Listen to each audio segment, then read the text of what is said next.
खुश आमदीद बच्चों, मैं वहाब सर एक बार फिर आप लोगों से मुखातिब हूँ। तो बच्चों, आज के इस वीडियो में हम लोग 5वीं जमात की दरसी किताब इब्तिदाई उर्दू से एक नए सबक का आगाज़ करने जा रहे हैं, सबक नंबर 8। और इस सबक का उन्वान है सेहत और सफाई। तो आइए शुरू करते हैं। सबक नंबर 8, सेहत और सफाई। बच्चों, हमारी ज़िंदगी का दारोमदार जिस्मानी सेहत पर है। हमारा जिस्म सही सलामत रहेगा तो ज़िंदगी बहुत अच्छे से गुजरेगी। सेहत के लिए अच्छी ग़िज़ा, खुली और ताज़ा हवा और सफाई नहायत ज़रूरी है। गंदगी से तरह तरह के कीड़े और जरासीम पैदा होते हैं। जरासीम के माने बहुत छोटे कीड़े जो बग़ैर खुर्दबीन के नज़र नहीं आते। तो गंदगी से तरह तरह के कीड़े और जरासीम पैदा होते हैं। मक्खियों और मच्छरों को तो हम देख सकते हैं और यह भी जानते हैं कि जहाँ ज़्यादा गंदगी होती है यह वहीं ज़्यादा पैदा होते हैं। हज़ारों जरासीम ऐसे होते हैं जिन्हें हम आँखों से नहीं देख सकते। कीड़े मकोड़े और बहुत से जरासीम इंसान के सेहत के दुश्मन हैं। उनको जैसे ही मौका मिलता है इंसानी जिस्म पर हमला कर देते हैं। इससे मुख्तलिफ बीमारियां पैदा होती हैं। बीमारियों से महफूज रहने के लिए बस्ती, मोहल्ले, घर और लिबास की सफाई के साथ जिस्म की सफाई भी ज़रूरी है। इंसानी जिस्म में जिल्द की बड़ी अहमियत है। जिल्द मतलब स्किन, ऊपर की चमड़ी। जिल्द हमारे जिस्म का कुदरती लिबास है। यह हमारे जिस्म को बाहर की गंदगी से बचाती है। जिल्द की 2 परतें होती हैं, एक बैरूनी और दूसरी अंदरूनी। मतलब एक बाहरी हिस्सा और एक अंदर की हिस्सा।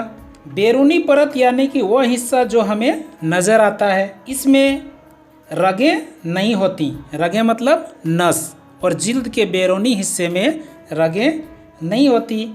जिल्द जब तक सही व सालिम रहती है जिस्म में जरासीम दाखिल नहीं हो पाते। जिल्द कहीं मोटी होती है, कहीं पतली। जिस्म के जो हिस्से ज़्यादा इस्तेमाल होते हैं वहाँ जिल्द मोटी भी होती है और सख्त भी, जैसे तलवे और हथेली। वहाँ के जिल्द मोटी होती है। लगातार इस्तेमाल से जिल्द की बैरूनी परत घिसती रहती है और इसकी जगह नई परत बनती रहती है। बैरूनी परत के नीचे अंदरूनी परत होती है। इसमें बारीक रगें होती हैं, नसें, जिनमें खून गर्दिश करता रहता है। इस परत के नीचे पसीने की गुदूद होते हैं। जिल्द हमारे जिस्म पर गलाफ की तरह मुड़ी होती है। यह बाज़ाहिर सपाट मालूम होती है लेकिन ऐसा नहीं है। आपने कभी सोचा कि जिस्म के अंदर से पसीना कैसे निकलता है? तो बात यह है कि हमारी जिल्द को कुदरत ने छलनी की तरह बनाया है। इसमें बारीक बारीक सुराख होते हैं जिन्हें मसाम कहते हैं। उनसे पसीना खारिज होता है। यह मसाम यानी छिद्र इतने बारीक होते हैं कि सिर्फ खुर्दबीन की मदद से इनको देखा जा सकता है। माइक्रोस्कोप आप देखे होंगे स्कूलों में। उनकी तादाद इतनी ज़्यादा होती है कि शुमार करना मुश्किल है। बस यूँ समझ लीजिए कि एक मुरब्बा सेंटीमीटर में तकरीबन 1000 मसामात होते हैं। और आगे है, गर्मी के मौसम में हमारे जिस्म से पसीना ज़्यादा निकलता है। जिस्मानी मेहनत करने, खेलने कूदने और वर्जिश करने से भी पसीना खूब आता है। पसीने के ज़रिए जिस्म के बहुत से गंदे और फाजिल मादे खारिज हो जाते हैं। पसीने में पानी, नमक और किसी कद्र चिकनाई होती है। आपने महसूस किया होगा कि गर्मी और बरसात में बाज़ लोगों के जिस्म से बू आती है, यानी गर्मी के मौसम और बरसात के मौसम में कुछ लोगों के जिस्म से बदबू आती है। यह जिस्म से निकलने वाले उन्हीं मादों की बू होती है। नहाने से यह बू दूर हो जाती है। अगर जिल्द की सफाई न की जाए तो बाहर से गर्द गुबार और अंदर से निकलने वाले मादे मसामात को बंद कर देते हैं। यानी समय समय पर अगर जिल्द की सफाई ना की जाए तो बाहर से गर्द गुबार यानी डस्ट और अंदर से निकलने वाले मादे मसामात को बंद कर देते हैं, छिद्र को बंद कर देते हैं और पसीना नहीं निकल पाता। बदन पर मैल जम जाता है, जिस्म पर फोड़े फुंसियाँ निकलने लगती हैं और खारिश हो जाती है।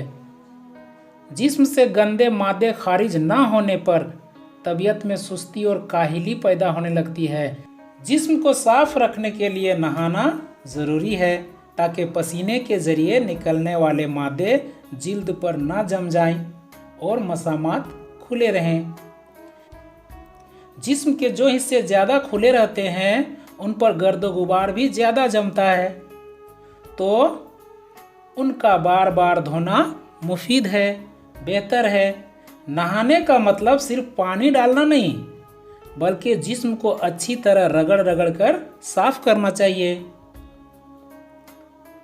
इस तरह जमा हुआ मैल दूर हो जाता है, मसाम खुल जाते हैं और जिस्म में खून की गर्दिश तेज हो जाती है, चुस्ती पैदा होती है, तबीयत फरहत और ताजगी महसूस करती है, तरोताज़ा महसूस होने लगता है नहाने से।